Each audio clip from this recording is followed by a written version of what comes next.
Welcome to another episode of Two Ales and Hockey Tales with Wally. And today I am so excited to have on a 35 and 36-year-old from Sheffield and Doncaster, England.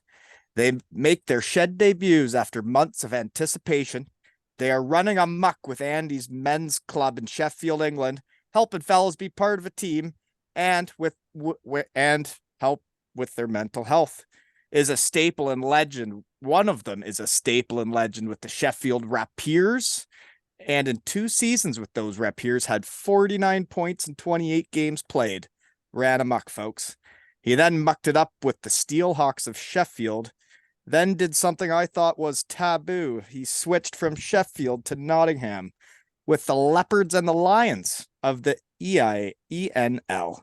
He hung them up back in 06-07 and now dedicates himself to helping others. The other is a newish father and is running amok of parenthood. He is a fan of the fun banners, the Sheffield Steelers, and I'm just kidding, folks. We won't hold it against him that they banned fun back then, but they are part of the Shed family. He is a rock star with the band Coup de Gras. He probably partook in the ultimate fun that was Kit Kat Get That, and sent a bottle of Henderson's Relish to the Shed, and also devotes his time to helping the Shed guys of Sheffield at Andy's Men's Club, and is bricking it. And I think that means shitting himself. Welcome to my back deck, Rob Smith and Jack Dale. Cheers, Wally. Cheers, Cheers. Wally. I get into how we know each other. Nice to meet you guys. Yeah, good to meet you too. Yeah. It's been a while. It's been in the making, hasn't it? So Yeah, we've talked about doing this for quite some time, haven't we? we have. And you know what? I couldn't do it without Jack to bring him in, didn't I? So well, Jack, I get it how we know each other. The research team didn't know what to really do, so all I did was scroll back through all our old messages back and forth. And geez, I think we know each other quite well with all those messages. You've been listening to the Shed for a while. Yeah.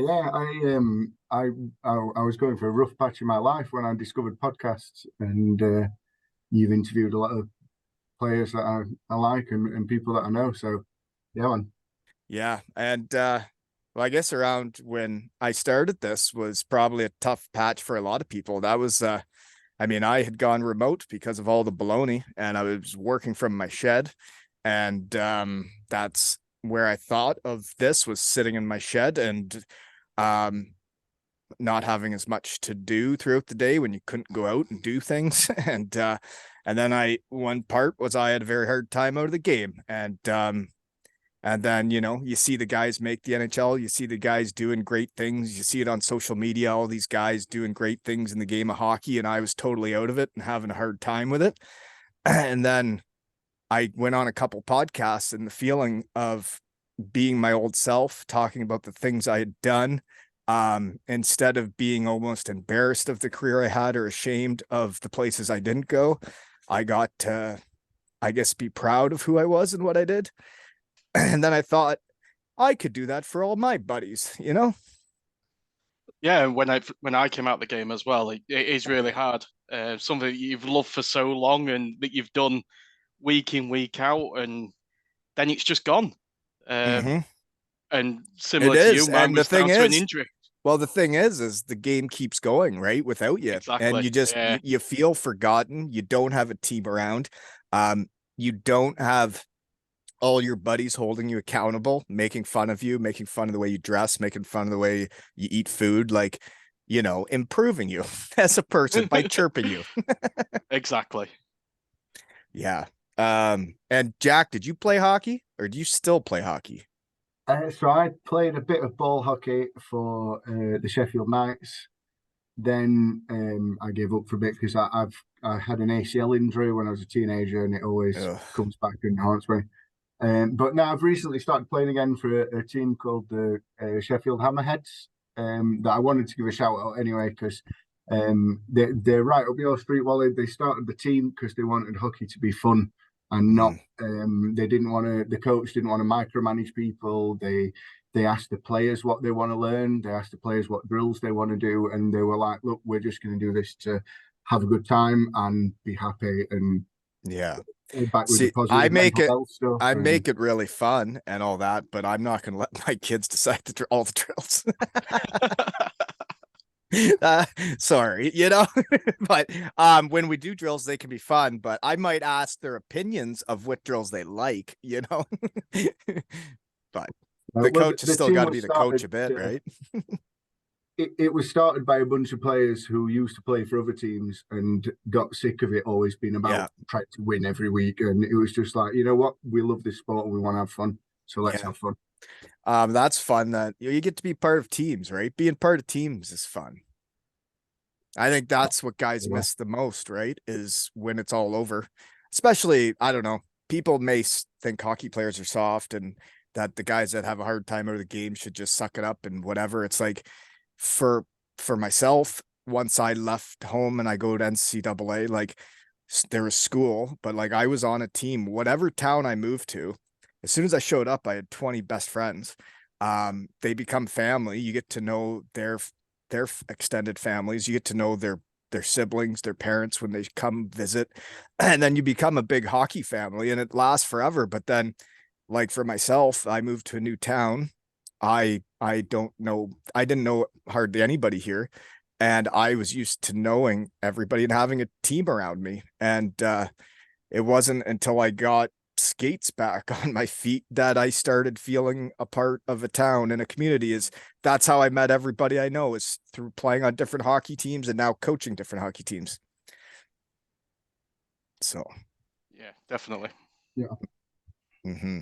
Anywho, I get into how we know each other. Jack, you sent me that bottle of I I had it written down, Henderson's Relish. I've been using that all the time. It's almost gone. I'll send you some more, man. No, that was pretty cool when that was at Josh Batch's testimonial. You couldn't make it, but you mentioned something would be coming, and then Mosey gave it to me, I think, right? Oh, yeah. Yeah, I got a lot of nice presents that day. I got a watch that said winning is fun, fun is fun with a Two Ales and Hockey Tales logo on it.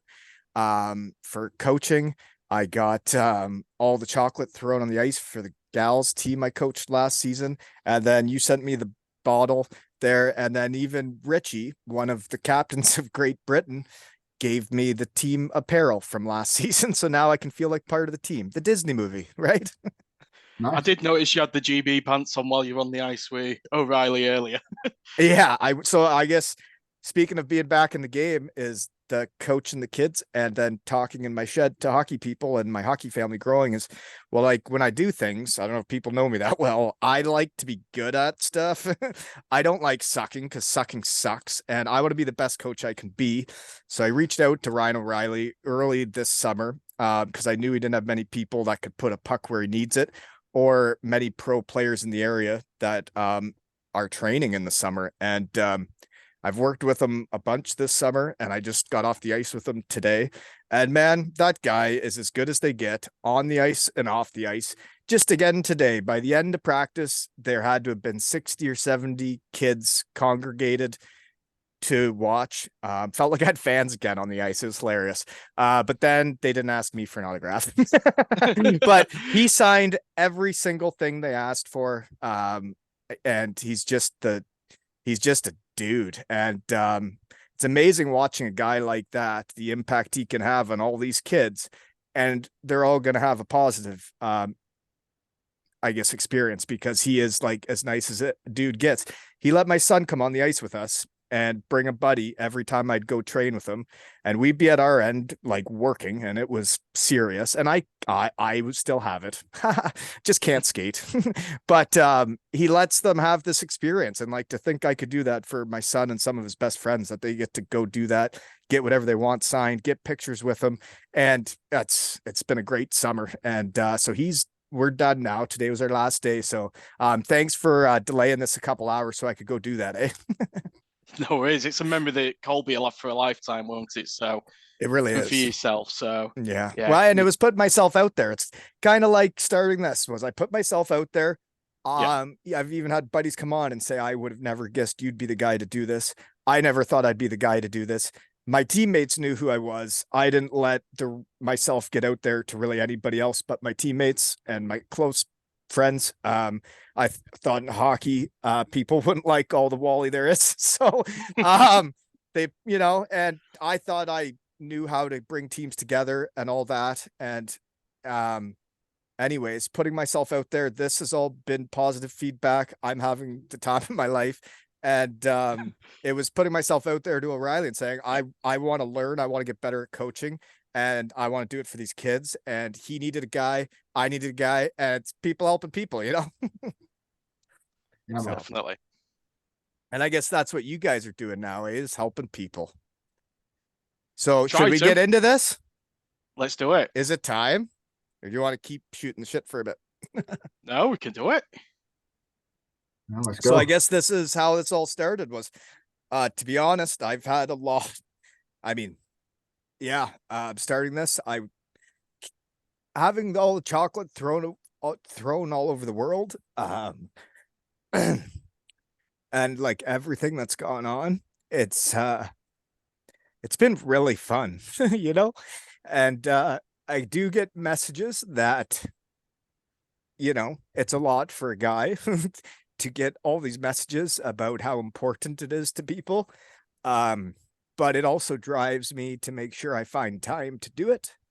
Because I am busy, but I have got a lot of messages from people that are struggling, and that I guess I can help some people by talking to dudes and gals, right? Yeah. Yeah. That's all it is, man. Says it right there. It's okay to talk. It's okay to talk. Says it on Rob's t-shirt as well, I think. Oh, yeah, on this one, yeah. Yep. And Logo. That logo there is the Andy's Men's Club. Yeah. So I'll go into a bit of where Andy's Man Club came from. So there's a guy in Halifax in England called Andy Roberts. He was a 23-year-old lad who enjoyed his football or soccer to you guys. And he liked going out with his mates. And then unfortunately, things were too much for him, and unfortunately, he took his own life. But from there, a guy called Luke Ambler, and who's his brother-in-law, who used to be a professional rugby player over here, and Elaine Roberts, who's Andy's mum, set up Andy's Man Club. So they put a post out on Facebook, and the first group, which was in Halifax, 9 men attended. And from there, it's absolutely grown. That was around about just over 7 years ago. And now, probably in a couple of weeks, there's going to be over 150 clubs all over the UK that's supporting over 3,200 men every single week. Just giving them a safe space where there's no judgment, just to be able to talk to other like-minded men. And when you say like missing the locker room and stuff like that, it comes into it. Yeah, we share a lot of tough conversations, but we have a lot of laughs, and that's what it's all about at the end of the day. And you're happiest when you're laughing. Oh yeah. So, and it's one of them. It's changed my life. I wouldn't be here if it weren't for Andy's Man Club, and from first attending just over 2 years ago, and now I'm a lead facilitator in Doncaster. I run groups and getting involved in opening up a new club soon, and and it's just growing week on week, and it's great seeing more men coming out and being able to talk. And that's kind of what me and Jack want to be able to do today, is show people that it is okay to talk, no matter where you are in the country or in the world. There'll be things out there, even if it's just talking to a friend or talking to a colleague or looking for this support yourself. There's it, I can't speak highly enough of it. So, well, I guess this isn't really relating to suicide or anything like that. It's like I had my hard time when I got back from the game, but it's like I didn't make the money I hoped to. I had 2 little kids. I had a wife that couldn't work in Canada. My knee's gone, so like I was starting over, without the nest egg I wanted. And the way my career went, I mean, when I got back, I was angry at the game. I was angry at where I had got put my family in life. I was I had like pent up anger to the teams that didn't want me back. That I thought I had done my thing and was a good person and teammate, and then they didn't want me back. And the way it ended, some places there was like pent up anger, and I had all my hockey stuff up in boxes. I didn't look at any of it. And it was coming out to the shed and talking and realizing that I actually did do some cool things in the game. And I have a pretty crazy hockey family. That I brought out all my stuff again last weekend and actually looked at it and was proud of it. And my son was proud of it. And he said, Dad, I thought you were just a fat old guy, you know?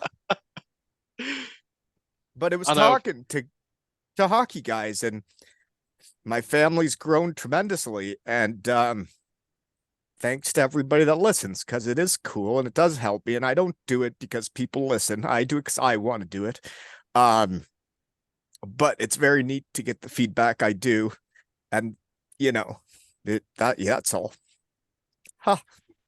Yeah, my wife didn't believe that I actually played and stuff like that. And I've got my hockey kit up in loft, and it's been in there ever since I finished playing and stuff like that. And it was only a couple of years ago she forced me to go ice skating. I didn't want to do it because of my knee, but she forced me to do it, and I actually could still skate. I was actually still surprised. So But when you yeah, got out of it, you got right out of it. No, nothing else. No more, nothing, no old timers, no rec league. nothing. I was done. So may I ask, like you said, it saved your life going to Andy's men's club. Like, Yeah. what was the path? What happened? Like, I see you retired hockey, but like, then what did you get into? How do you end up at Yeah. Andy's men's club? So I stopped playing. So basically, I suffer from PTSD. So when I was young, when I was about 8, 9 years old, well, just before my 9th birthday, I found my grandma and granddad passed away. And it didn't really affect. I used to get flashbacks and stuff like that, but I didn't think anything of it. And back then, mental health wasn't really a thing, especially with children. And then when I stopped playing, that sense of being had just gone because all I'd ever known was playing hockey since the age of 5. So from there, it was anxiety, flashbacks, a bit of depression coming in. But then I met my now wife, and that gave me a bit of a purpose again. And then it was a trigger further down the line from when my wife's nan passed away. It triggered me to my grandparents. And at that point, that's when I went on a downward spiral, bottling everything up, lots of depression, going on medication.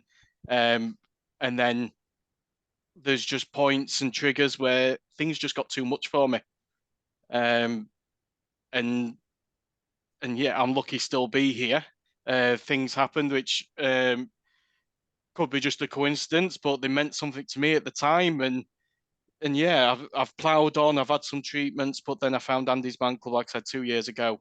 And just being able to talk to a like-minded men, a bit like Jack, he may feel the same, but it's one of them where you feel like you're not alone anymore. Yeah. Where before I was alone in my thoughts and stuff like that, where now I've Yep. got other men that are going through the same or something similar. Either went through it in the past and they've come out the other side, or they're going through it with me at that moment in time. Well, and And you would get a lot of different guys with different backgrounds showing up for exactly, sure. And yeah, for what I'm doing, I find it so interesting when I've gotten to know so many different guys that I'd only played against or knew of, or I'm getting to know now. And it's like everybody's going through like the same thing, but they're all just at different stages of that yeah, journey. And when I have on the guys that are retired, it is amazing how many of them struggled out of the yeah, game. There were certain ones that already had a business set up. They're already passionate outside of hockey to be doing something else. Some of us were so into what we were doing and being a hockey guy, we couldn't even think of doing anything else while we were doing it, And yeah. those were the guys that didn't seem to struggle, were the ones that were already passionate about something else before they Yeah, well, for me, I wasn't at a level you guys you were, but it were where I was juggling work, where most of my work was at night, where training for Nottingham Lions, it was training at night. Obviously working weekends, and it was just I were coaching as well. So it was just one of them where everything. If my knee got worse, then it's taking time off work. I'm not getting paid, so Yeah, decisions had to you're be made. growing up. Yeah. Yeah, Yeah. exactly. Yeah. Yeah. It doesn't make you not a hockey guy. I always say Definitely not. injuries are a thing, but like I always say, guys play hockey until it doesn't make sense. And it's like Todd Kelman once said it on here. He wishes he was a little bit better or a little bit worse, because if you're a little bit worse, you're gonna stop when it's the right time in life Yeah. and get doing something else. But then some of us get right in the middle there where when it's over, you're like, I'm in a strange spot here. We don't have millions. But Definitely not. yeah. And Jack, I know it means a lot to you, Andy's men's club too, right? So tell me your bit about this. Yeah, so unlike Rob, I'm not a facilitator. I'm what you'd call a service user. So I used to be a community support worker. So I used to work with people with mental health problems, and a bit. I think you guys in Canada would call it a caseworker, not quite a social worker, sort of Right. helping You people get be certain people to try and help out, and yeah, you're getting people to help themselves and supporting people to be self-sufficient. And I had a bit of an incident at work that just it was a political incident with the organisation, but I'd worked there for a long time, and I felt like someone had ripped all my hard work away from me, and it just really upset me more than anything. And it sounds like a nothing to some people, but I was really proud of my job. I was really proud of helping people the in the work you're community I doing. worked in, and I just I left work that day, and I was in a really bad way, and I went to see my doctor, who signed me off for a bit, told me just to have a bit of a break and a bit of a chill. And on my way home, a lady I work with called Pam Daniel, who's like an unsung hero in Sheffield. She's done more for the communities in Sheffield than anybody. And she just texted me out of the blue and said, "Have you ever heard of this Andy's Man Club?" She says, "You're always telling the people you work with and the patients you're seeing from GP surgeries, you're sending them to support groups and help groups." And she said, "Have you ever thought about going along to one of them?" And I really didn't like the idea. And I got home and I mentioned it to my missus, and she just said, "Oh, yeah, you're going. Like if that's the thing she's recommending, get you going Monday. I think it's a great idea." And so it was really my missus that pushed me to go. And honest to God, man, you walk in that room and it's just incredible. Someone made me a cup of tea and I sat down, and the first thing they asked me was how my week had been, and I'd had a really shit week, and I just unloaded. And when I left, there's that old cliche where people say they felt lighter. I genuinely felt 10 stone lighter. Like I felt like all that shit and all that stress and all that pressure, because it was all right here on top of me, and I felt like I'd left it in that room. And I just went home a different person. I just went home with nothing on my chest, nothing that I needed to get off. I was just I, I can't explain it. I know you've spoke about it before on your podcast when people unload things and get it off their chest, and that's just literally how I felt that day. and And that's how this all started, was going on Franny's podcast when he was doing it, and then the hockey think tank. I did those two, and getting to remember my hockey career and my life and our lives before we got into the real world. Nobody wanted to hear about what I've done. I don't want to brag and tell people what I've done, and nobody cares. And if I started telling people what I had done, I'd lose them in a second. And the only place I get to talk about it is in my shed. And it was 5-6 years I hadn't talked about anything. I hardly remembered a lot of my years of hockey, and to think of how much more I remember now about that time, those times in my life, what other people have brought back when I talk to them of other memories that I couldn't remember. Now I have all that. And if you look at pictures of me before I started the shed or when I first started it to now, I've unloaded too, but it's not like I'm living healthier.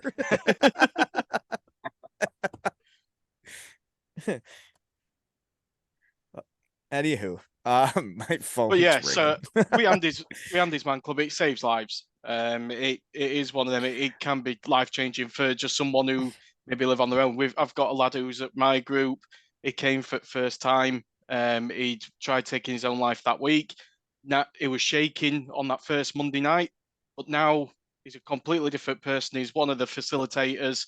He's helping other people, and that's what it's all about. And it's the reward of just seeing someone go through that journey is just So, unbelievable.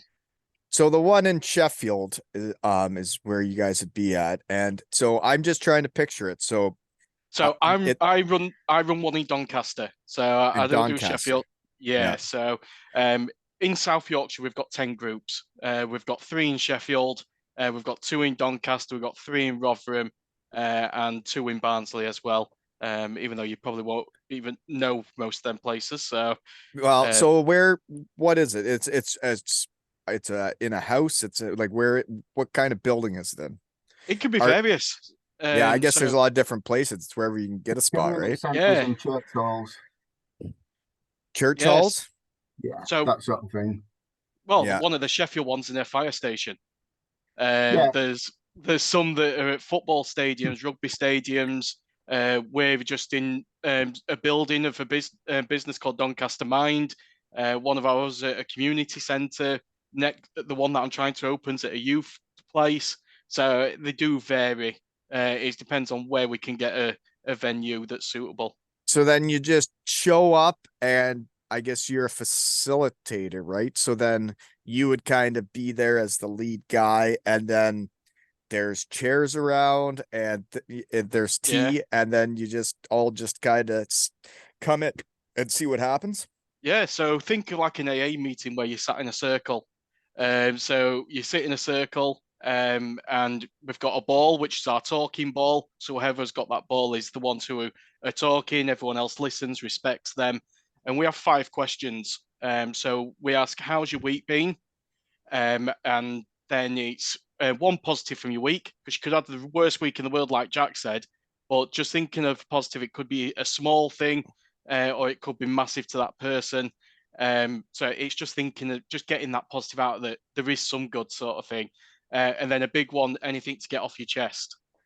So that could be something you've been building up for years, or it could be something that's just happened that week.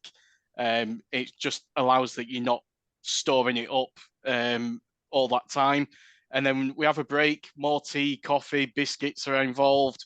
And then we have 2 light-hearted questions at the end, which are a little bit more fun, and brings that sense of humour back in. And that's where I was saying about that, where you can get that locker room mentality coming. Then everyone's laughing at people's answers and joining in and reminiscing about old things as well, depending on the question. So There's those ones change each week, the later ones. Yeah, so then ones change every single week. So some weeks there can be a lot of food ones um, in there. There could be things. Food questions. Yeah, Sounds a lot like the shed. and that's what I thought. what you're having on Chippy Lane's come up a couple of times. That might be the Cardiff one, but no. They're just a little bit more light-hearted. Could be like your happy place, or what means most to you, like important people. There's various different ones, but they do change. Like I say, it just brings that heavy, where we've been talking a bit heavy during the group, just brings it back down, and everyone having a bit of a smile. So you could have the worst week in the world, but you've gone out with a smile on your face, and that's all we can do. Yeah. Yeah, it doesn't sound that different than sometimes what goes on the podcast is Exactly. I never know what's going to happen, right? I never know what stories are going to be told. I get my research team hot and then I don't know what's going to happen, but like when Samuel Jardine's telling me about a teammate that passes away on the ice. And Yeah. then, then Jerry Coon's episode was also like, there's moments where we have our talk and it gets emotional or serious or whatever, but then it goes back to laughter and having fun right Yeah. after, right? That's it. And it would kind of, the Jerry Coon one kind of inspired me to get this back on track and let's get it done. So Right. people like that being able to And speak whoever wants to openly. come to the shed, if you reach out and say, I want it, it's you got a lot better chance than there's quite a list, like I remember at the start people telling me I was gonna run out of people. Like I guess that's not gonna happen because like geez, Manchester has like 20 people I haven't even talked to yet, this that are new. And I'm a sponsor of the team. And like, then there's all these other teams and all these other countries and all these other leagues. And it's like, I don't know where to focus sometimes, but I know I like it. Oh gosh. So where are we now? Jack, you got anything else about Andy's men's club? How's the food? Shit. It's biscuits. It's usually whatever's being donated. I Yeah. bake a cake sometimes. I'm You I'm bake the a only one that cake? does any baking, but I never thought you would be the one baking the cake. I didn't think I, that's what you'd be bringing. I'm a wizard in the kitchen, man. If I can be asked, You I'll want to bake a have a cake. cook? You want to have a cook-off someday? I'd kick the shit out of you. I I look forward to it, man. You've never tasted the Yorkshire pudding, so Actually, going back through the old messages, when you sent me the photos of that mhm. stuff, because I didn't know what it was, and I brought it up, and then you sent me that, you were running amok at making that stuff. I And I inherited my granddad's ability to make the best Yorkshire puddings, man. And I always make 2 trays of small white Yorkshire puddings and one massive tray of mucky pudding. So that's the one with the onion and all your different herbs and stuff in, and that's I, the uh, one.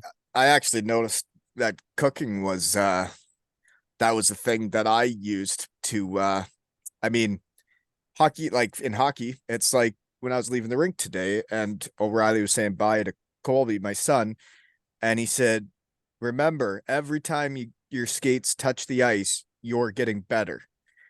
Like he's like, you go out there with a purpose and you try and get better. And when I got back and I was out of the game and totally out of it, and I mean, I didn't have a lot of drive or passion for anything. Cooking was the one thing that like every time I tried to improve, every time I make a certain meal, I try and do better than the time before. I try to make less of a mess. But like each time I try and improve, and it's like when I'd run a power play, you'd see what the challenges were, you'd see what you got to do to get better. And I don't know, cooking was like an outlet for me to like be competitive with myself. I don't know. I guess I got issues, right? A bit You're Oh, yeah. absolutely competitive, right, and I man. had nobody to compete with. It's that sportsman mentality, isn't it? So Yeah. Yeah. But now it'd be good this season. I got a whole league to compete with, right? And it'll be how good I can help these kids play hockey. And that's pretty fun, you know? definitely. Mhm. And you've got them a good age as well. Yeah. Well, influential age too. Yeah. Yeah, they're just starting to listen at that point, aren't they? And Well, learning more in well, I terms of think like they could, systems and they can always listen. It's where they're at. yeah, Every kid can learn different stuff and is at a different level and ready to do different things. But it's figuring out where we're at and how to make them the best I can be this year, you know? yeah. hmm okay, what else do I got? Where and what are you doing now? Oh, hold on. Jack's gotta say what? You gotta go do what? Just tell I've got us. to bow out. It's bedtime. I've got to go and put my daughter to bed. You're coming back. I'll take the laptop downstairs. If you're still on, I'll come back. How long does it take you to get your kid to bed? Bet you I'm Oh, faster than you. I could be gone for a while. Oh dear. Well, do your best. Run amok and get back on. If I don't make it back, nice to meet you, man. Yeah, man. Thanks I've for got coming to. on. I got a lot Bye. more questions. You better hurry up. Okay, Rob. I guess it's just me and you now, eh? Yeah, So you were a player. I was. So you grew So up in Sheffield? no, so I grew up in Doncaster. So it's around about half an hour away from Sheffield. But I actually started out playing in Hull, which is about an hour away. So I went played in over. Hull. Yeah, I've spent many years there. The But yeah, worst benches in hockey. The they're pig not great, pens. are they? The They're pig not great, pens. especially if you're on an away team and you haven't even got that second level. They're pig pens. They're just the door in the middle, and like Yeah. I'm trying to explain this to people. It's a square that is the boards are literally for me. I can hardly see Yep. over them. They're so high. So I can't even imagine for a kid. They must go in there and not even be able to see what's going on. Well, I started when I was 5, so that I definitely weren't able to see over It's a boards at pig that point. pen. Yeah. It's a pig pen. You just throw the pigs in there, and then when it's time to let them out, you open the door. But the forwards are all in the same square, and there's only Yeah. one door And in it's just fight, professional hockey. It was just wild. fighting to get onto ice. Who's going to go first? I got stuck on the wrong side of that door during that game. I remember. And Franny just couldn't get me back out there, I guess, because I was on the wrong side of the door and I just sat there, you know? Well, actually, I Yeah. stood there because there's no like bench hardly. No, Oh, so that's where you grew up playing. that's where I started. Yeah, so started at the age of 5.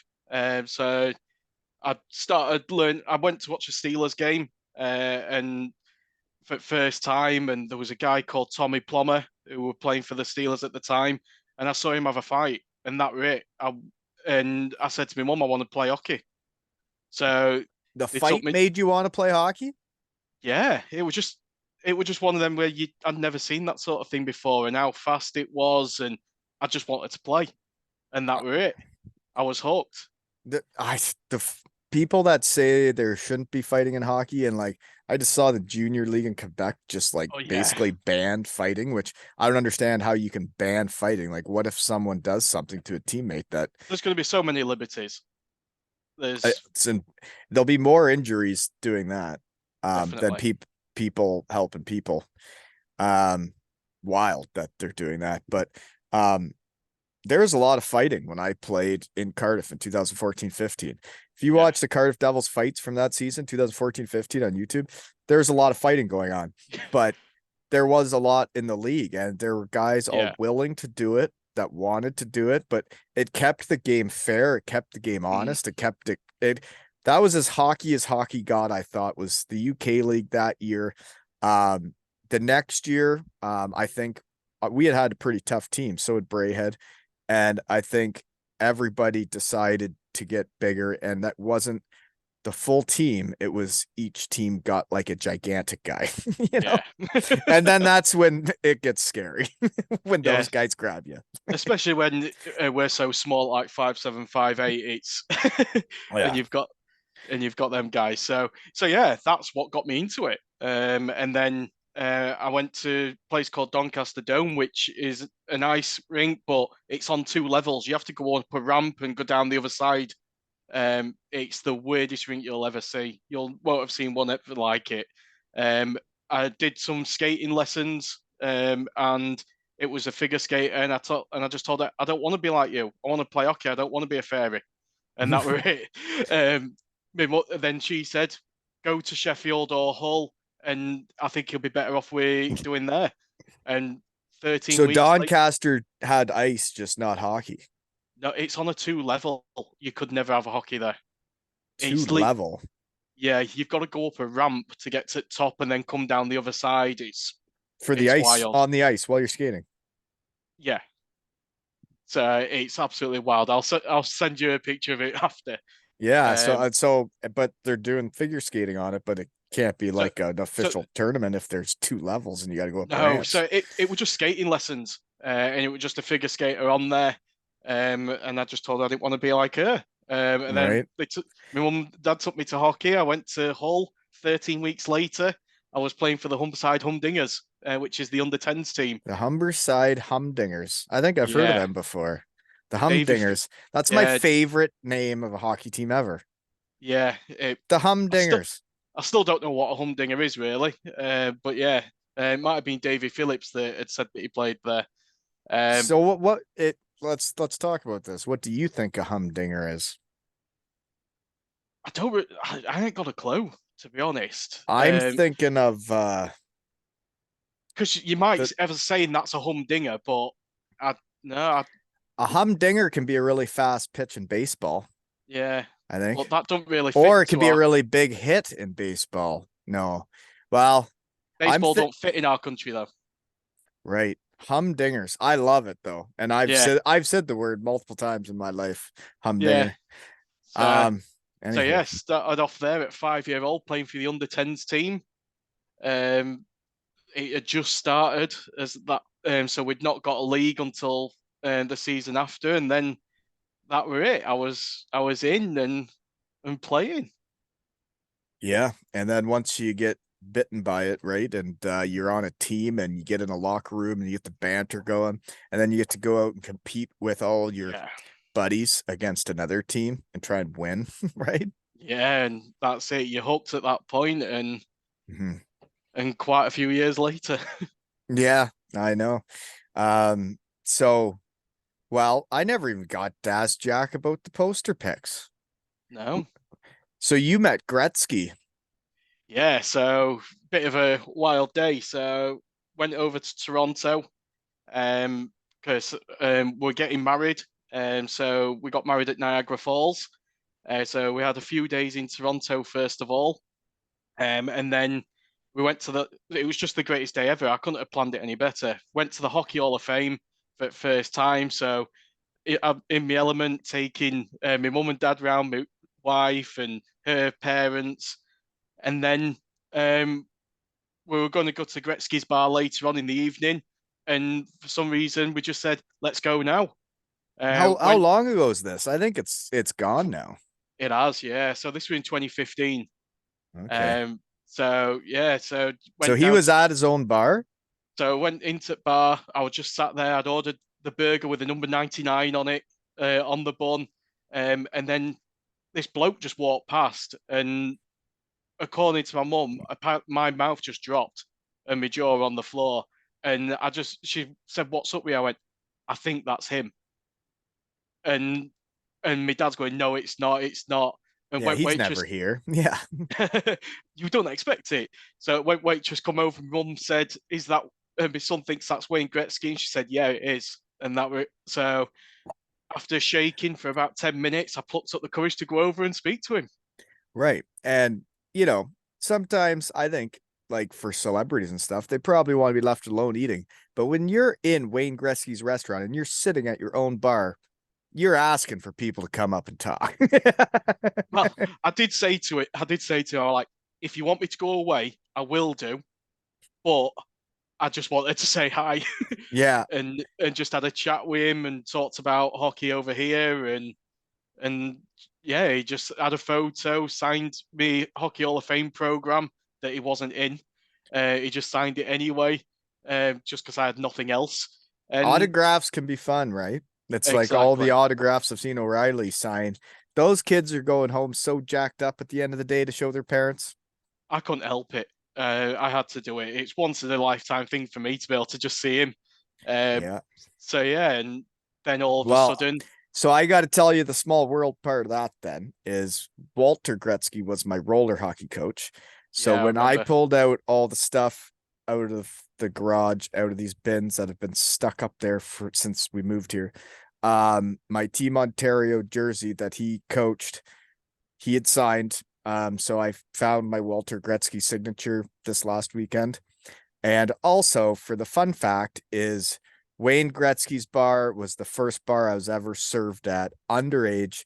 Me, my shed guy buddies, Rodney Baum and Dennis Weidman and Kevin Baser won a road hockey tournament, the Kitchener-Waterloo Road Breakers tournament. We win a limo ride down to Toronto to watch a Blue Jay game and dinner at Wayne Gretzky's restaurant on the way, all paid for. And I think we had won the 13-year-olds tournament, and my two big Mennonite fellas, the big boys, ordered the drinks from the waitress. They looked like they were 20. They were 13. And we all had a couple pints and went to the Blue Jays game. I don't think that happens anymore. I don't think 13-year-olds get in limos and go to Toronto and then get served and go to a Blue Jays game. But Definitely anywho, not. That's my memory when you bring up Wayne Gretzky's bar and Walter and the first time I ever got served at a restaurant. Carry on. Sorry. So yeah, well, that's it. It was just one of them where it just He was there and you got to chat and shoot the breeze. So then it, what was your lead up question? What'd you ask him? like I said, I just went over and just said, "Tell me to go away if you want to, because I know you were someone, but I just need to talk to you. I'm getting married in a couple of days, and this is probably So going to why'd be you that get day." married in Canada? So over here, we'd been looking over here, and it was going to cost an awful lot of money. We were looking about £12,000, and that was before some of the other stuff. So it was going to be a lot more than that, because you don't always have it always goes over budget, doesn't it? So yeah, so I just said to my wife, why don't we go abroad? I didn't want to pay for meals for people that I didn't really want to be at the wedding, because if you invite someone, you've got to invite someone else, and so I Yeah. just said, let's just go. And I took my mum and dad came over, her mum and dad, her auntie, one of her auntie and uncles, and we had a time. Mhm. I went to Toronto, had 4 nights there, then to Niagara Falls, and got married in front of the falls. So I couldn't think of anyone else who'd done that before. Right. Yeah. No, I mean, I'm sure there's been people. I Oh, there know will have. there's definitely a lot of proposing going on by Niagara Yeah. Falls. Yeah. Well, that's cool. And how long ago was that? That was you said that was 2015. It was, yeah. So we've just gone past 8 years. Mhm. Well, congratulations. Thank you. Mhm. I think Ne that's more for her, to be honest. So I guess that's the same gal that I got the question for poster pick of you all gussied up with a gal. That'd be the wife then? Yeah, so that was just last weekend at a cousin's wedding. So I just thought I'd go for a smart picture. She's been a big part of my recovery in terms of my mental health. She's been there, and even for herself, I'm just absolutely proud of what she's done. She's she was struggling with her mental health, and she found fitness, and she's done really well in terms of losing lots of weight, and she looks absolutely great for it. So I Well, just wanted to get her on there. and everybody does have a different, they got to figure out what works for them, right? It's like, um, I don't know if it's just Andy's men's club that is the main reason you think you've improved your mental health.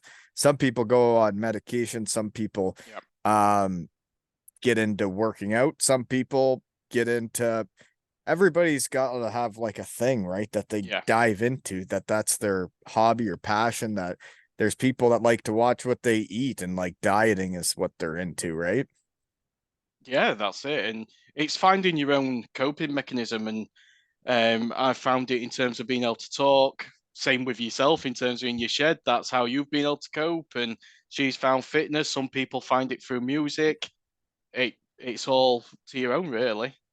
When you get in about the being, I don't know if it's not lonely because I'm not lonely. I got my wife and kids here, and Yeah, I got a great group of friends. And well, a hockey family too yeah, now. But that the guys that are just like me, the hockey guys that have been through the same things as me, that have lived the same life as me, or that are doing it now. It's like when I talk with Matt Caruth, and he's had ups and downs in his career, yeah, and he seems like a gamer that loves it, and he does well everywhere he goes. Um, you see guys going through that stuff now, and it's like I was the same guy. yeah. Yeah, And that's it. And that's kind of why one of the reasons why I wanted to come on here and just show to hockey players that there is something after, and that just be able to talk, because we are losing a lot of guys. And through this sort of thing and struggling, and it's just getting them more open, get teams talking to each other, um, and working with the clubs as well. well, and it's yeah, it's for me, this is so much more than just talking to people in my shed. Yeah, Um, like I had on my former teammates that I hadn't seen since 2006 when at Western Michigan, when I'm the senior and they're the freshman. I just had them on, and it started a group chat to get them to the shed. And now that group chat is still going strong. And yeah, all those guys are now talking again, and they're trying to plan their kids' hockey tournaments around each other so they can see each other. And it's so cool to see because there are too many guys you've played with to keep track of everybody. I wish I Yeah. could, and I wish I had time, but like we don't know who's out there struggling because you can't keep track of everybody. Yeah. But it's nice when you do get to talk to guys and you know they're good, right? Yeah, and it's the sport that we played. It's one of them where you didn't want to show weakness or anything like that. If you Right. showed weakness, it'd be used against you by the other team. So it was one of them where a lot of guys just bottle it up, and I just want to try and dispel that and get people talking, and not, and that's where people like Sam Jones has come out recently and spoke about his mental health and his struggles, and Justin Hodgman, who played for Steelers and played at Phoenix, he's come out and he's open with it. And that's why we're just trying to get about. And there's teams up in Scotland, so Dundee Tigers and Kirkcaldy Kestrels, they've been wearing their shirts with the Andy's Man Club logo on, doing special nights and stuff like that. I think Five Flyers are going to be doing it this year as well. So it is something we are trying to really get into the game, and I really want to work with the Sheffield teams and Well, try and help them.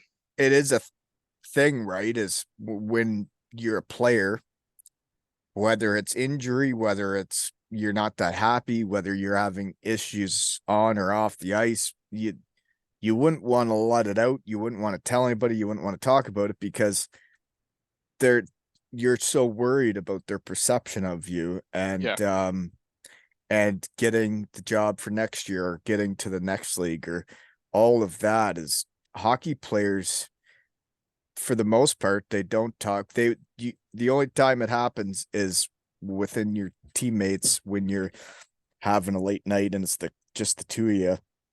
They may open up to you type of deal, but that's between you two and you're not to tell anybody, and then you keep that together. But to be actually open about it never really was a thing. Definitely not. No. Especially back in them days. Yeah. And it's refreshing to see that people can be themselves, because I think happy hockey players play better. I think being yourself makes you happier. And everybody should do whatever the fuck they want to do and just be a good person while you're doing it. You know? Exactly. Definitely. That's what I'm into. But yeah.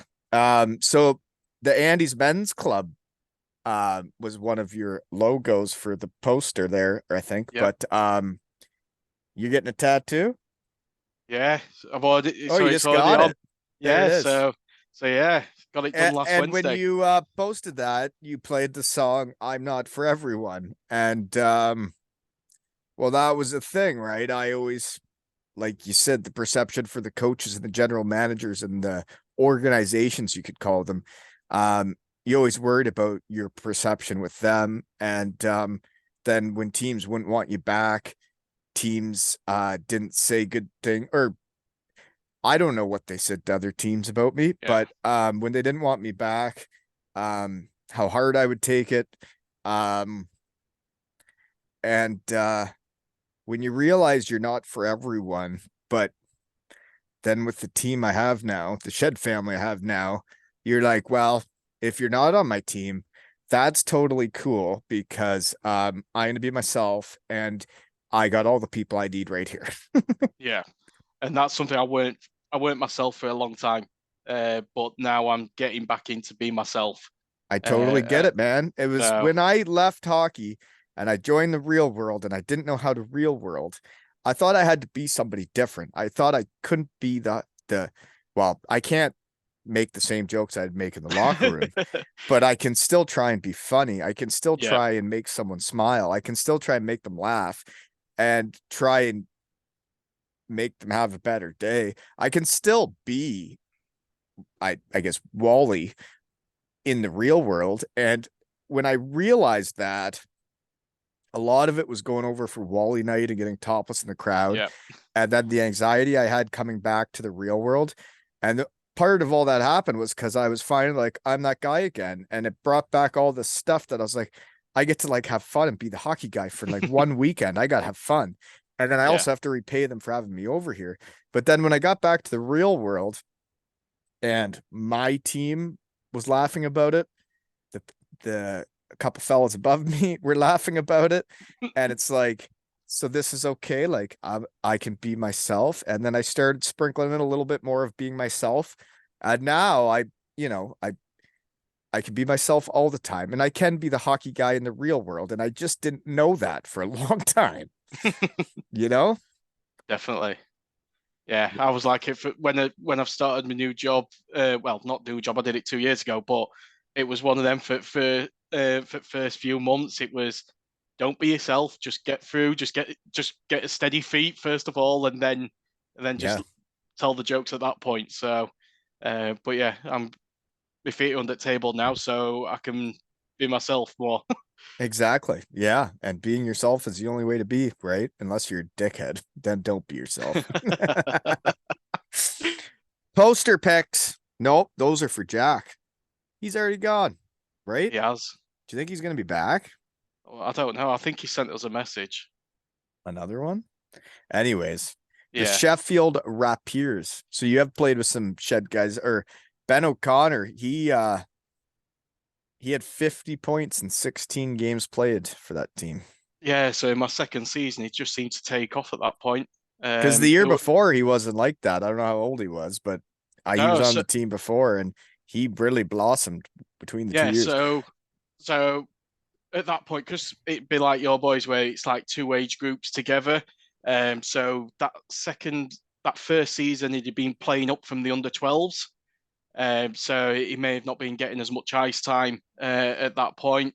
But then that second season, while still playing D, he just he just got better. He got speed, and his shot was a lot harder than what it was previously, and that was it. He just go end to end most of the time. Well, I remember when that year I played in Cardiff, the only year I really played. When we played Sheffield and they were the big rival and we were fighting for the league title. He was like running the power play as a D man, and he had so much confidence out there. I had just never seen that before. Yeah, so I think it was after that season. That's when he went to Canada at that point. But yeah, um, The year I you th- played with him, he went after, not when I yeah, was, yeah. no, no. So the year after I played with him at that under 14s, that's when he left. Oh, and then Uh, when I had him on, he went and played for like London, like by here, and I could just imagine a Brit showing up to play AAA around here. Maybe if I ever get involved with AAA around here, I should start bringing over some Brits, eh? he's got his dad though, Auntie, with a Canadian side, so he can fit in a little bit more. Right. Yeah. Um, but anyways, for yourself, you played 2 years there. So why did you switch to Nottingham? So yeah, it was. So I'd had my knee injury at the start of my under 19 season, um, and things I got a little bit slower. I weren't getting the ice time and stuff like that. As you can see, my points dropped from like 20 odds down to 10, I think it was. Um, I, I weren't enjoying myself. I wasn't enjoying my hockey, which is the main part of Playing being there. hockey. So, Oh, I, so it's like playing hockey is supposed to be fun and they call it play hockey, not go to hockey. They say go to work. They say play hockey, you know? exactly. So it was one of them where um, I was playing for the Midlands under 17s at that point, and one of the coaches at Nottingham came over and said, "I'm taking over the under 19s team next season. Do you want to come over?" So I made that decision to make the jump. Um, Decided to get myself injured before the season started, uh, and then played D for some reason that year. They didn't have enough D men, so I offered to jump back and had fun doing it. Well, you got to do whatever the team needs, right? It's like I'm Yeah, about to have tryouts for this team, and like all these parents like think of all the players as this is a forward, this is a defenseman, and it's like for me, I'm thinking, well, I've never coached a lot of these kids. I've seen them play shinny, see where they naturally gravitate towards when they play shinny hockey. And it's like, well, maybe just because little Johnny was put on D because he was the only guy that could skate backwards when they were 7, doesn't make him a defenseman now. Maybe he's a forward now, and maybe the guy that was a forward, maybe he's defenseman, and maybe we have a whole different puzzle to figure out. And everybody needs to have an open mind about it and get on board because that's how you win. You know? Yeah, I just love that change and just had that little bit of a difference. I'd been playing forward for a few years and I just enjoyed jumping back a little bit. And Well, to be honest, I now that you bring that up is when I was in, I guess it would be what's called under 13 now, but it was Major Bantam. I went home for a year, and when we were out of the playoffs and we still had all these round robin games to do and whatnot, I asked to go back on D with Shed Guy Andrew Lackner and be D partners because we were best buddies. And going back as a D man and never playing it in my life, I got to see what it's like from their eyes. And it makes you a smarter hockey player. It makes you a better player because you see what's hard. You see what a guy going to the net does compared to pulling up and being high guy. And you see the different sides of the game that you wouldn't see if you don't yeah, do it yourself. yeah, Right. exactly. Exactly. But so then you do go to Nottingham and you have your knee injury, but you never, is the ENL, was that like somewhat professional? Would you have gotten paid money to do that, or Some players in the league did, but no one at Nottingham did. did you Uh, play for free? it was, yeah. Mhm. Well, that's different than paying to play, right? Well, to be honest, at that point, my dad was funding it, so still had parents paying for that bit and trekking me down. But um, I'm sure there probably would have been a monthly fee, but yeah. Right. Well, so what else do I got then? So you got into hockey from a fight. That's interesting. I haven't heard that very often, you It's know? definitely unusual with that one. So are you you're into Andy's men's club now, and what Yep. nights is that, and where would people go to attend? So Andy's Man Club's on Monday nights. So it's every Monday except bank holidays that we have in the UK at 7 p.m. And like I said, there's going to be over 150 groups all over the UK. So if anybody was thinking about attending, It's then always Mondays. always Mondays. That never changes. Do you know what's It's weird is I always book a lot of shed time on Mondays too. Yeah, well, it's um, the It's a reason great way to behind. start the week, man. Yeah, When I have that exactly. booked on a Monday, Monday can feel as fun as a Saturday, and it didn't always feel like that, you know? And it can carry you through the week. So, Yeah. but yeah, so Sprinkling another one on a Thursday. See ya. See ya. so yeah, if anyone wanted to attend, then they can just go on www.andysmanclub.co.uk and they put the postcode in, and it'll show them where the nearest location is. If there isn't one near them, then there is online ones as well. So just doing like what we're doing now, just talking over Zoom or Google Meet, um, You just and don't send it out there for everyone, right? You just don't have to put yourself out there. yeah, and You just come and chat. exactly, that's it. And the only thing they don't get online is they don't get the free tea, coffee, and biscuits. They have to get provide it themselves. So Yeah. Well, it's still cool though. It's a great idea, and it's too bad tragedy had to happen for people or for them to come up with that idea, but that is what can inspire people to do great things, right? but the amount of people that it saved, so from Andy losing his life, he saved thousands of other people's lives. So Yeah.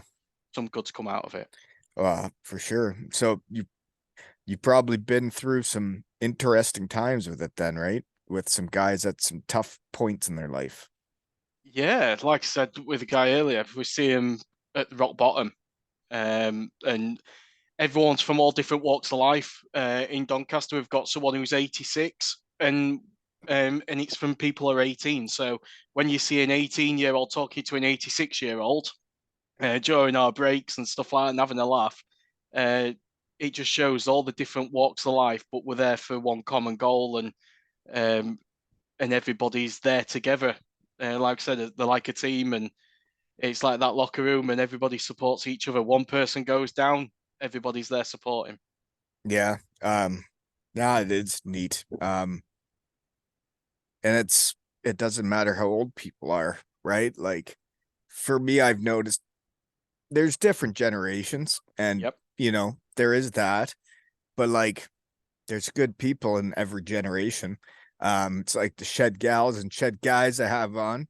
We've had some old farts on, we've had some kids on, we've had rookies on, we've had guys retired on, we've had guys in their prime on. And there's good people everywhere. There's shed guys and gals everywhere, right? There is. Yeah. Yeah. And yeah, I guess talking can help, right? Definitely. Mm-hmm. It don't work for everyone. It's not going to be one It's not stop it's for not for someone. everyone. It's like I'm not for Yeah, everyone, right? It's like exactly. you could show up and be like, this is horse shit. I would rather be at a pub and get to know every waitress and every bartender Yeah, and every other regular that's your happy place and that's where you go to talk, right? yeah. You may That's not be it. talking about the same things, but everybody's got to have a place, right? Exactly. Yeah. Mine's my shed. Anywho, um, well, I got other questions down saw a bunch for Jack, but he's gone, right? Yeah, I don't know if he's coming back. How about this though? Go on. Okay. What's your favorite meal? Oh, lasagna. Really? Yeah. From homemade then? Who's making it? Duo made. My wife makes a good one. I Me. was gonna Uh, say you're not just buying it from the grocery store frozen oh and throwing it in the oven. no, no. So my wife makes a You're good one. better than that, right? Mother-in-law does a good one as well. But there's a place in Sheffield called Mama and Leone's, and that's just the best. And it's like Mama home. Leone's in Sheffield. Free ads, folks. Go Yeah, get it, right? that one's just superb, and that is like homemade. And so you're talking, how does it work then? So when you order lasagna, you're just like getting one piece of it, like a square. Is that what when you order it, or? Yeah. Hmm. So it'll just come in its bowl and stuff like that, and they've layered it, and yeah, Hmm. You're can't making beat me it. hungry, that's for sure. I had to exercise earlier, right?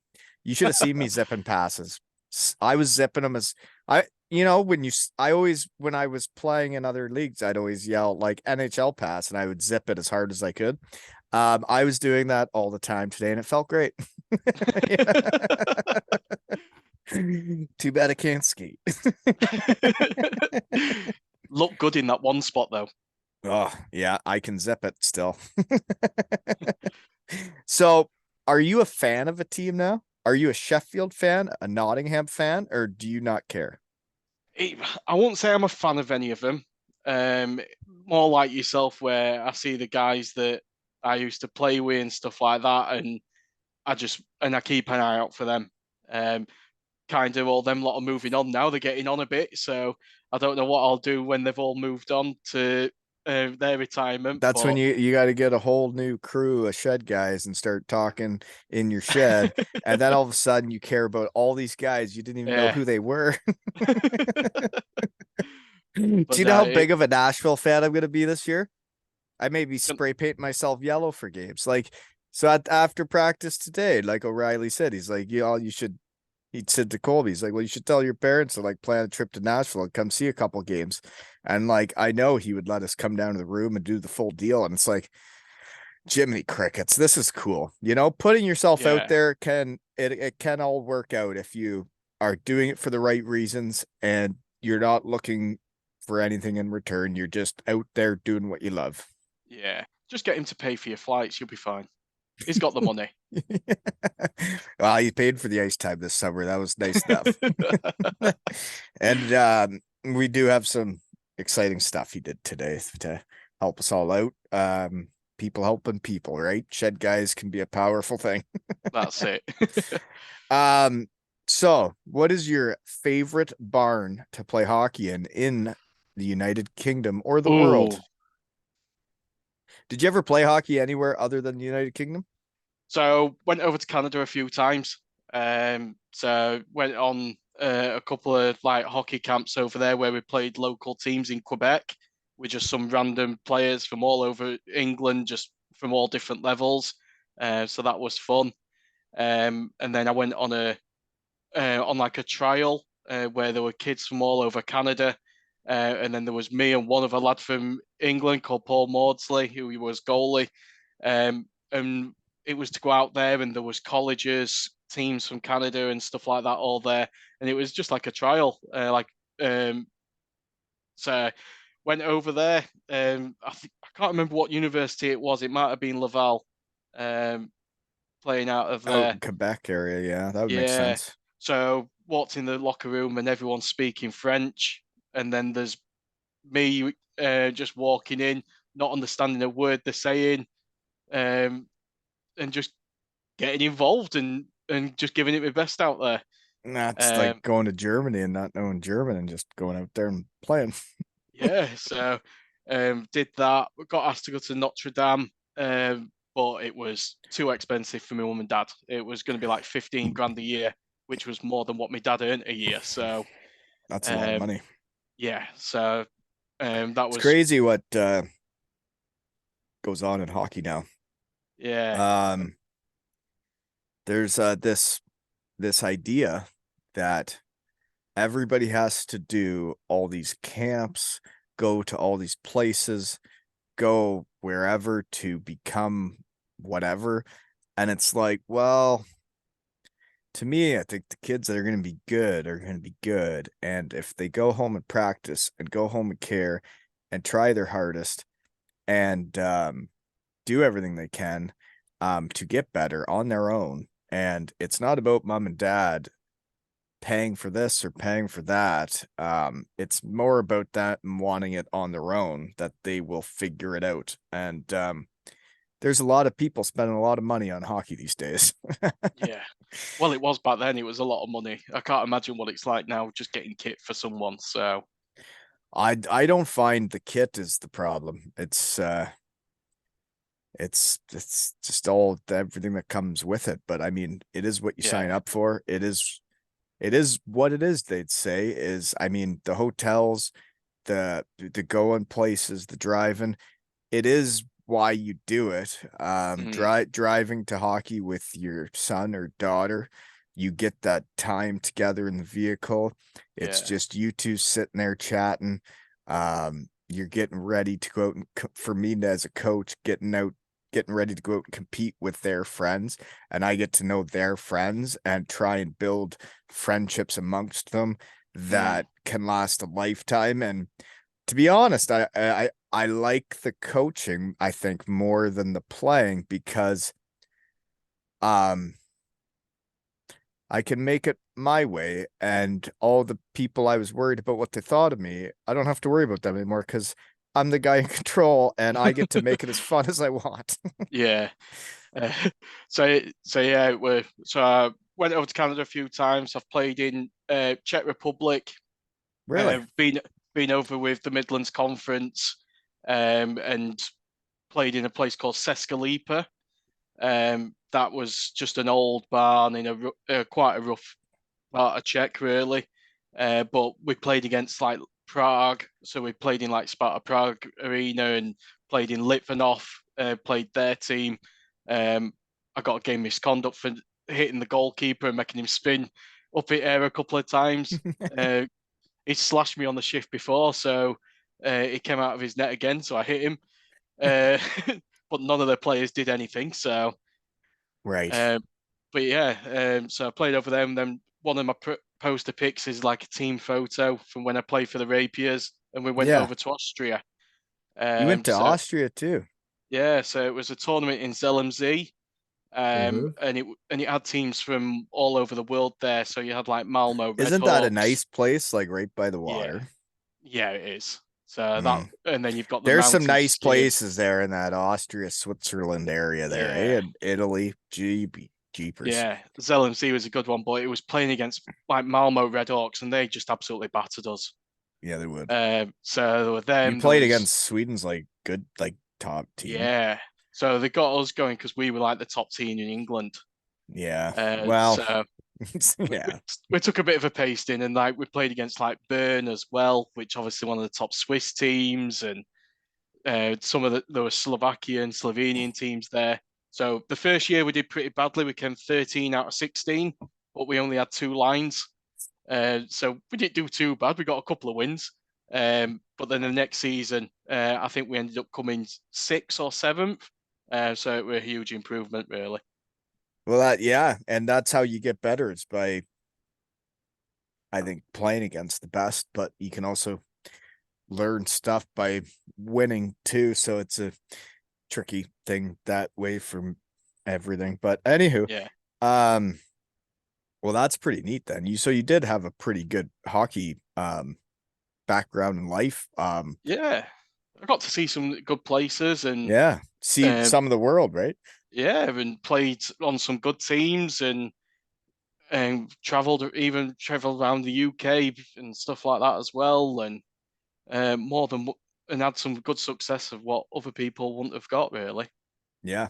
I yeah, when I was doing it all and then when it all came to an end, I had seen so much stuff and like I said, I resented it all and I wasn't proud of what I had done. And then now that I can sit down and chat with people around the world and understand where they're talking about and what they're talking about, it's weird how it's kind of turned around and now I'm appreciative and am happy for the journey instead of the opposite, you know? Yeah, exactly. And the pressures that it must have put under like my parents and stuff like that to take me all over and uh, It would have cost money. Somebody was paying to get you yeah. there, right? Well, one of the years that went to Austria, I did Canada in February. In March, I was then in Czech Republic. And are We the came, parents coming too? so I think one parent came to each of them ones. Um, but then a day after I landed in Czech, I was then going to Austria, which I went on my own on that one. And then in May, I was going back to Canada for the trial. So that was all just in the space of a few months. Right. So And those are and the parents want to be there watching. Like, yeah, but then there's also a point where you're like, gosh, this I can't go. yeah. Yeah. And from when you've been talking to the other guys from the UK, where you're playing probably like 2 or 3 teams at a time, um, you could be playing up age groups and stuff like that. So there were times where I had a game at lunchtime for like the under 12s, let's say. Then I was playing for the under 14s at tea time, and then going off playing for conference team at 11 o'clock at night. And Tea time. Tea yeah, time. What's well, tea time? well, it's like like half 5 face off, that sort of thing.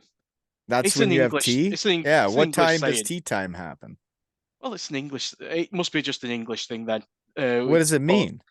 well, you might call it dinner. Dinner time. So you have tea time at dinner time? So like evening. That's Before you eat or after? well, that is when you eat. Tea It's an time is English. when you eat? Yeah, it's an English thing. Well, I understand, yeah. But It must be northern. It could be just a northern thing, but no. no, When but you like say so dinner, tea time would be the same as dinner time then, is what you're well, saying. yeah, yeah, Because some people around here, because we got Mennonites a lot around here, is I've noticed that I thought growing up everybody called dinner supper. And right. then I realized that actually nobody else is calling it supper really. Dinner is dinner. And then I find out that we're calling lunch dinner, some of the Mennonite folks around here. So So that's what, dinner to me is like what you'd say lunch. So that's at like 12, 1 o'clock. and then it's tea time later. Yeah, See, everybody's doing things differently, folks. You may as well just yeah. have fun and enjoy the ride, right? But no, it's one of them where they were traveling all over the country, and some of them journeys were like 3, 4 hours. So yeah, I can't imagine the pressure they put on them having to pay all that out, really. um, it's a lot for parents. There's no doubt about it. But then what is when your kids are athletes and they're into it and they're passionate about it, it's like Yeah, you have to find a way to make it work and happen, right? yeah, definitely. And it's like you got to befriend Ryan O'Reilly and get free ice time. That it's cheap. Oh man. Okay. So you never answered the question. What's your favorite Oh, barn you ever played in? so the old Sheffield rink before the twin ice pad was built, it was called Queen's Road, and it was a tight rink. The fans were on you. It was dark. It was fantastic. There's I a loved, rink before the one. So there's the big one. Then there's the one yeah, I played on with the Beatingham Steelers against yeah. the Sheffield Steelers way back when in 2008, I think. And then there was And then another there's the one. curling things on it. And you're saying Yeah, there's another one? there was another one. So with that one, it's now a roller rink. People are still roller skating. Yeah. Well, you guys still Uh, public skate too. That's neat. In Canada, yeah. there's not as much So public skating as over there, that's for sure.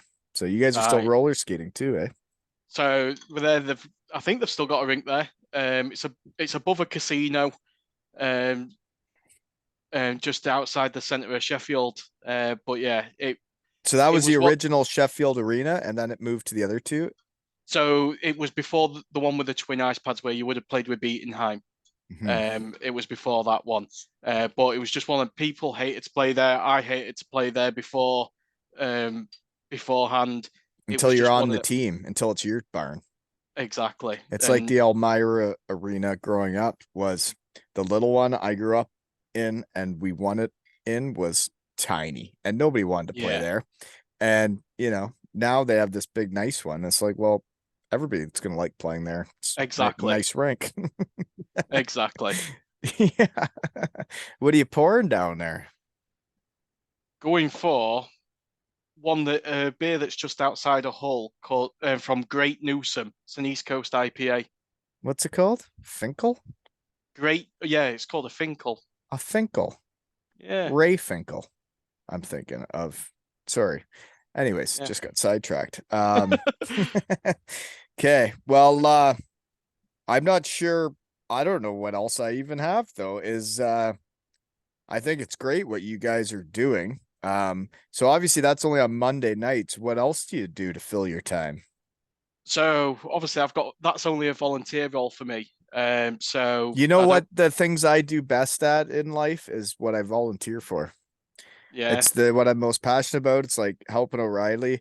It's coaching the kids. It's doing the shed. All of it's voluntarily, and I do it for yeah, free, and I do it because I love it. That it makes sense, right? yeah. I used to enjoy the And coaching you're side. making a difference, which is nice too, right? Yeah, It's like yeah, when I get some of these messages, it's like, well, that could be a lot with how busy I am and what I got going on in life, but I could also look at the positive and be like, well, I'm helping people instead of thinking it's too much. Be like, I, I can find time to if this is what it's doing. yeah. And the coaching side, it was one of them where I started doing it when I was 16. And that's when I end up having people like Bouncy and Matt Haywood and on the team when they were like 12, 13-year old um, and yeah, it's one of them where you see that other side of before when I was playing. Sometimes coach might get on my nerves or something like that. If I'm getting benched to something, or well, but then you see it from that other side of how they look up to you and the difference that you can be making and stuff like that to them.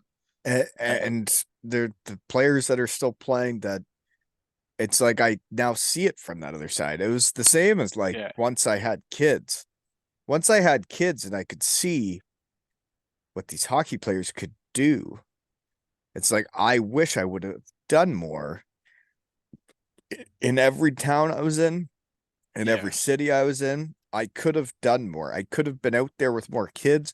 I could have had my face out there, and I could have been I could have been doing more to help everybody love hockey in those towns. And mm, you don't see it until you become a parent or until you become a coach. And then yeah, once you do both, it's like, well, geez, I really like making memories for these kids and making them have fun, right? And yeah, yeah, changes you. yeah, exactly. And that's kind of what it's like with Andy's Man Club. But yeah, so obviously I've got that. That's just a volunteer role. Um, but I've got a full-time role where I work for the UK government, working for Department for Work and Pensions. So obviously it's very much secretive in terms of you can't really tell people what you do when you work for the civil service. But yeah, that's but in terms of that role, it's a very But it's positive role. probably somewhat in line with what you do voluntarily. Well, yeah, it's very positive on what I do. Like it's unbelievable. I'm very lucky in terms of what I do for my job, and then that's inspired me to do what I do outside as well. Um, so yeah, Well, I'm very lucky in terms of what I do at the moment. inspiration's a strange thing. There's different things that can inspire people. And it's like, I'm gonna have on the Bateman family tomorrow, and I had on their son James Bateman, who they're from the Sheffield area, and having him on and talking about Rich Bateman's situation with the stroke and not being able to get home and the money that would need to be raised to get him there, and obviously the fight in him and getting better and being able to make it there. Yeah, there's Dave Wilcock that's gonna bicycle 600 kilometers from where he had the stroke to Cardiff, and then Cardiff to Sheffield, and arrive before the game between Sheffield and Cardiff. To think that was inspired by me talking to the sun in my shed is like, well, that's pretty neat. And I'm gonna have them on tomorrow and talk about all this. But then with all these people stepping up and keeping him inspired, I feel like it could almost, it's not the same, it's not even close to the same, but staying together, staying as a team can probably help people keep fighting. And he did just get out of his wheelchair this week, and he stood up, and he also got to go home this week and see his house for the first time in 21 months. And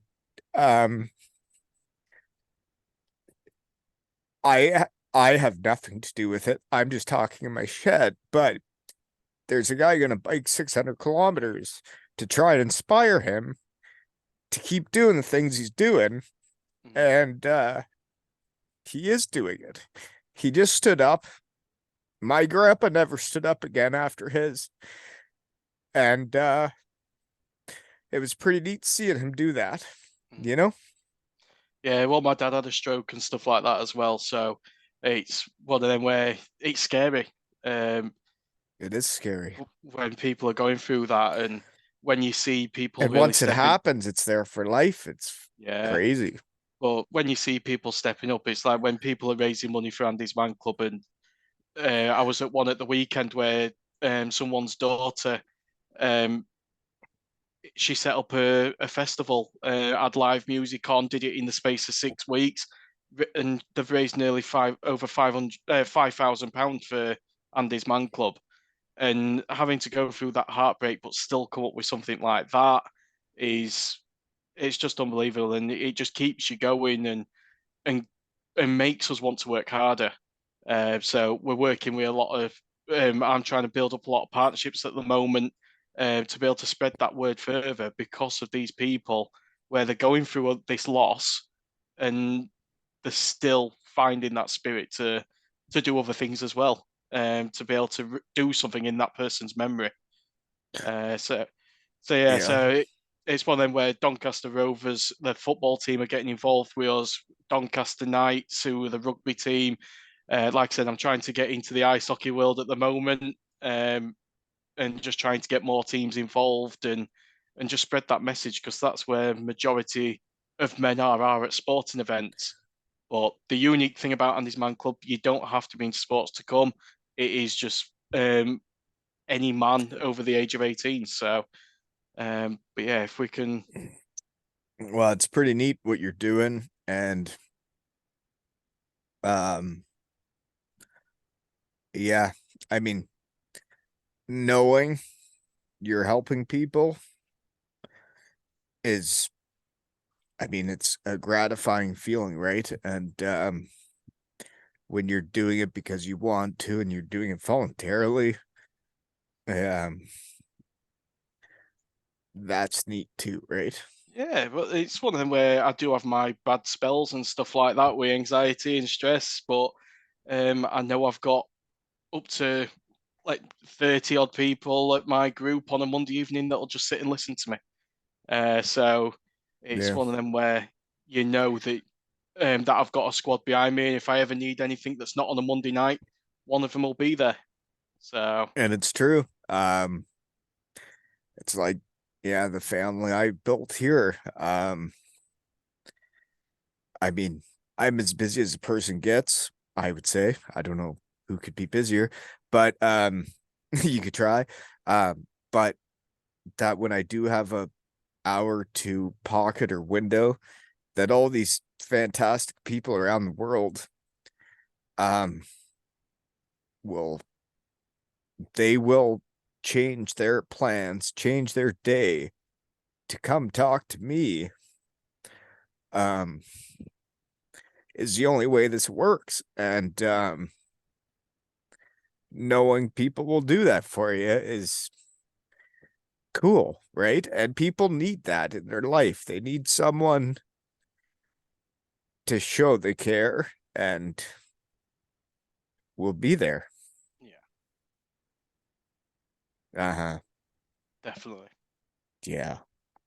Ha. Guess Jackie's not coming back, eh? No, I think he's stuck with a kid now, ain't he? So Yeah. And I gotta get back to that whole thing too. But one thing I would say is, like, I've mentioned the pictures of me before and after. I can tell who's having problems by looking at their face.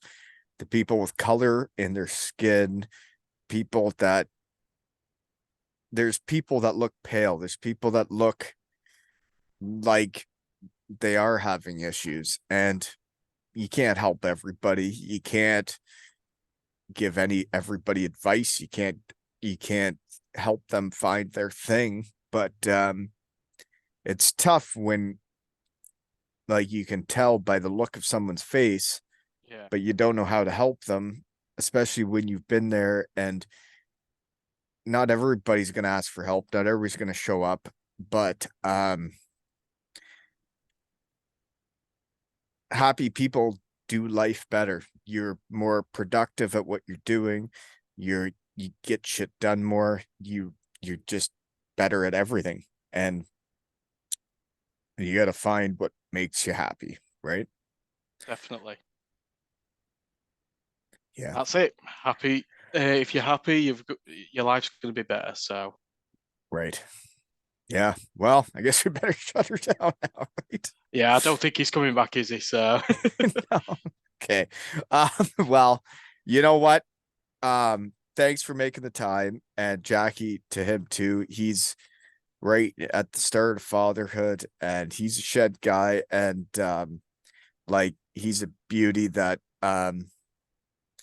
yeah, I wish I got to chat with him more today, but like, we all have our things we got to do, and I yeah, only have my window to get this done, and you guys have your windows, and I'm glad we made it work. And I hope that this talk can either send someone your way or help them in a different way. And yeah, I don't try to get choked up on here, but sometimes, like, with all the fun that has happened, um, I do keep it to myself a lot.